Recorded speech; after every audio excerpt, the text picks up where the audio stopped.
ప్రత్యేకించి కొన్ని కంపెనీలు పేర్లు చెప్పడం ఆలస్యం విశాఖలో కొన్ని కుటుంబాలు ఉలిక్కిపడతాయి. ఎందుకంటే కోట్లు మింగేసి తమకు ఆత్మహత్యలు తప్ప మరో గత్యంతరం లేని దుస్థితి కల్పించాయి కాబట్టి. ఇప్పటికీ ఆ మాయిదారి కంపెనీలు చేసిన కనికట్టుకి కంటి మీద కునుకు లేదు అనటంలో అబద్ధమే లేదు. ఈ కేసులు ఎప్పుడు కొలికి వస్తాయో మరెప్పుడు ఆ సొమ్ము చేతికి వస్తుందో తెలియక ప్రతిరోజు నరకమే.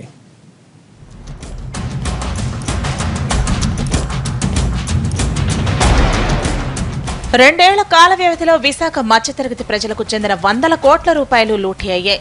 మల్టీలెవెల్ మార్కెటింగ్ సంస్థలు వరుసగా బోర్డు తిప్పేయడంతో వాటిలో పెట్టుబడులు పెట్టిన వాళ్లు సర్వం కోల్పోయారు. ఈ కంపెనీలో ఏజెంట్లుగా పనిచేసిన వాళ్ల బతుకు దుర్భరంగా మారింది. నగర జీవి మీద చేసిన ఆర్థిక దాడుల్లో ఇదొకటి. ఒక రోజుల్లో ఈ గొలుసుకట్టు మాయలకు జనం భారీగా సమర్పించేసుకున్నారని చెప్పక తప్పదు. ఈరోజు బ్యాంకింగ్ రంగంలో కానీ లేదనుకుంటే ఇన్సూరెన్స్ రంగంలో కానీ వాళ్ళు ఇస్తున్న వడ్డీ కానీ వీటన్నిటి కూడా తక్కువ అవటం వల్ల ఇటువంటి చీటీలు ఎవరైతే ఉన్నారో, ఇటువంటి సంస్థలు ఏవైతే ఉన్నాయో ఇవన్నీ కూడా మీకు అధిక వడ్డీ ఇస్తాం, మీరందరూ మా సంస్థలో పెట్టుబడులు పెట్టండి, లక్షకి ₹1,00,000 ఇస్తాం అని చెప్పేసి ఆశ చూపడం అనేది కూడా బాగా విపరీతంగా పెరిగిపోయింది.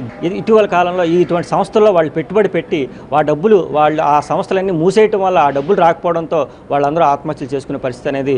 బొమ్మరిల్లు, సిమ్స్, రాగా, గోల్డ్ క్వెస్ట్, అగ్రిగోల్డ్ ఇలా నిబంధనలు పాటించకుండా జనం చేతికి చిప్పనిచ్చిన కంపెనీలు బోలెడు. వీటి మల్టీలెవెల్ మాయాజాలం అంతా ఇంత కాదు. విచారణ ఎత్తేసిన ఈ కంపెనీల మోసం 100 కోట్లకు తక్కువ లేదు. రాష్ట్ర వ్యాప్తంగా మోసాలకు పాల్పడ్డ ఈ సంస్థలు ఉత్తరాంధ్రను ఊడ్చేశాయని చెప్పాలి. ఇలాగా వేల కోట్ల రూపాయలు ఈ విధంగా మొత్తం ప్రజల దగ్గర నుంచి కూడా దండుకున్న తర్వాత వాళ్ళందరూ ఏంటంటే మొత్తంగా ఈ చీటీలు ఎత్తేసిన తర్వాత ఈ బాధితులందరూ కూడా వీళ్ళ గోడు పట్టించుకునే పరిస్థితి అనేది లేదు. రాష్ట్ర వ్యాప్తంగా మోసాలకు పాల్పడ్డ ఈ సంస్థలు జనం సొమ్ము సుమారు 1000 కోట్ల వరకు స్వాహా చేశాయని అంచనా. ఒక్క సిమ్స్ సంస్థే సుమారు 500 కోట్ల రూపాయలకు పైగా వసూళ్లకు పాల్పడింది. అధిక వడ్డీలు, రియల్ ఎస్టేట్ ఆఫర్లు చూపుతారు. అసలు ఇప్పుడున్న పరిస్థితుల్లో భూమిపై పెట్టుబడి పెడితే బంగారం పండినట్టే అని ఆశ చూపుతారు. మహామహా చదువులు చదివిన వాళ్లు కూడా ఈ మాయలకు మోసపోతున్నారు. దీంతో ఈ కంపెనీలు ఆడింది ఆట, పాడింది పాట. అడుగుజాడల్లో ఈ మోసాలన్నీ జరుగుతున్నాయి. ఈ చిట్టీల వ్యాపారం కానీ లేకపోతే ఎగేసి వెళ్ళిపోవటం కానీ ఇవన్నీ కూడా అందులో భాగంగా. అలాగే రియల్ ఎస్టేట్ మాఫియా కూడా ఈరోజు ఒక పెద్ద మోసగాళ్లుగా ఈరోజు మారిపోతున్నటువంటి పరిస్థితి అందుతుంది. వాళ్ళు డబ్బులు కట్టించుకొని ప్రజానీకం దగ్గర నుంచి తక్కువ రేట్ అని చెప్పేసి తర్వాత ఇచ్చేసి ఫ్లాట్ ఇచ్చేసి ఎక్కువ డబ్బులు వసూలు చేయడం దాకా రిజిస్ట్రేషన్ చేయకపోవడం ఇలాంటి మోసాలు అనేటువంటి యథేచ్ఛగా జరుగుతుంది. రాష్ట్ర ప్రభుత్వం ఇలాంటి ఆర్థిక మోసాలేడలా కఠినమైనటువంటి చట్టాలు చేయాలి. 4 జిల్లాలు, 60,000 మందికి పైగా కస్టమర్లు, 100 కోట్ల రూపాయల మోసం. ఇది secured investment and marketing services స్వరూపం. ₹1,00,000 డిపాజిట్ చేస్తే నెలకు ₹8,000 చొప్పున 40,000 చెల్లిస్తామని హామీ ఇచ్చింది సంస్థ. అంటే 1,00,000 పెట్టుబడి పెడితే 2 ఏళ్లు తిరగకుండానే కేవలం వడ్డీ రూపంలోనే ₹3,20,000 చెల్లిస్తుందన్నమాట. ఈ బంపర్ ఆఫర్ వింటే ఎవరికైనా కళ్లు తిరగాల్సిందే. ఒక్కసారి గానీ ఈ గమ్మత్తైన పేరాసులో పడితే ఇక జేబుకు చిల్లు, ఖాతా ఖాళీ.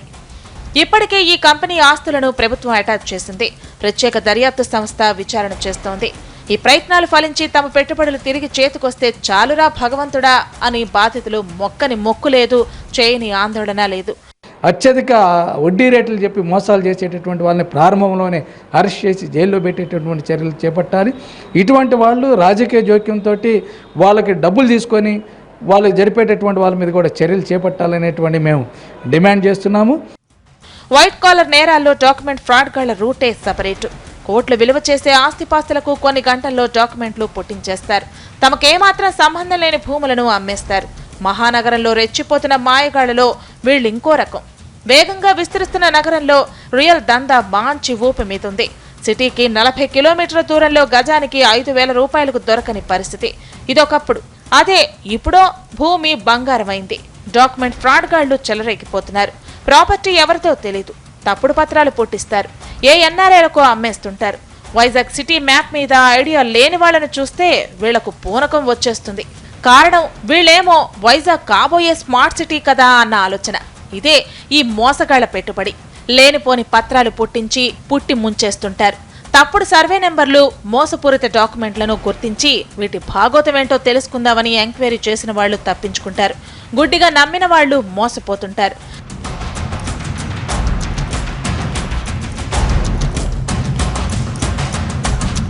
రేల్ కేసులు ఎక్కువగా ఉండటంతో సిటీ పోలీస్ కమిషనరేట్ పరిధిలో డాక్యుమెంట్ ఫ్రాడ్ ఇన్వెస్టిగేషన్ టీం ఏర్పాటైంది. తప్పుడు డాక్యుమెంట్లతో మోసం చేస్తున్న ఈ కేటుగాళ్లపై పోలీసులు కేసులు నమోదు చేస్తున్నారు. నగర శివారులో పోతిన మల్లయ్యపాలెం, భీమునిపట్టణం, ఆనందపురం పోలీస్ స్టేషన్ల పరిధిలో ఈ తరహా కేసులు ఎక్కువగా వస్తున్నాయి. చోటామోటా నాయకులు, వివిధ రాజకీయ పార్టీలతో సంబంధాలు కలిగిన వాళ్లు ఈ దందాలకు ఏదో ఒక రూపంలో సహకరిస్తున్నారన్న ఆరోపణలు వస్తున్నాయి. కొన్ని కేసుల్లో మాజీ ప్రజాప్రతినిధులు, ఉన్నతోద్యోగులు కూడా ఉన్నారని తెలుస్తోంది. విశాఖలో ఇటీవల ఓ ఘరానా మోసం వెలుగు చూసింది. చిట్టీలు, రియల్ ఎస్టేట్ పేరిట ఒక కుటుంబం సుమారు 4 కోట్ల రూపాయలకు కుచ్చుటోపీ పెట్టింది.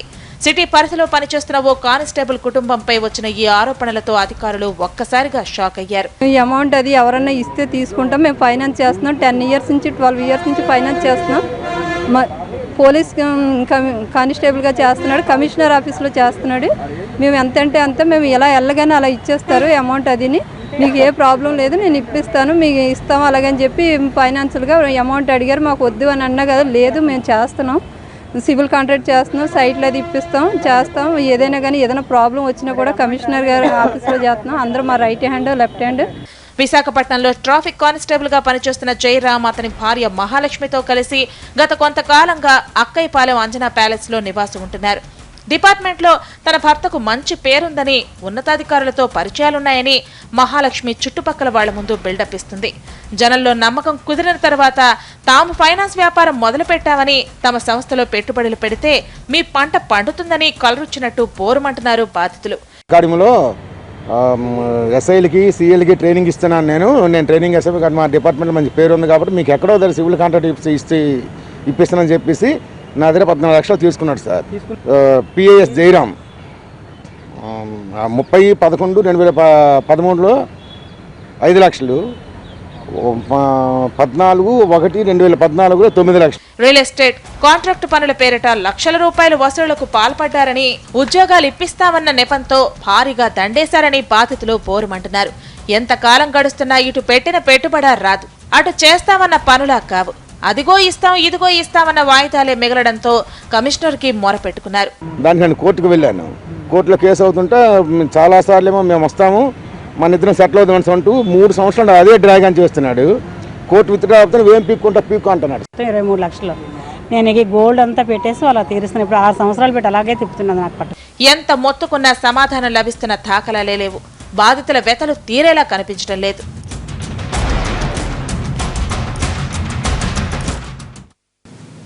స్పెషల్ ఫోకస్లో షార్ట్ బ్రేక్ తీసుకుందాం.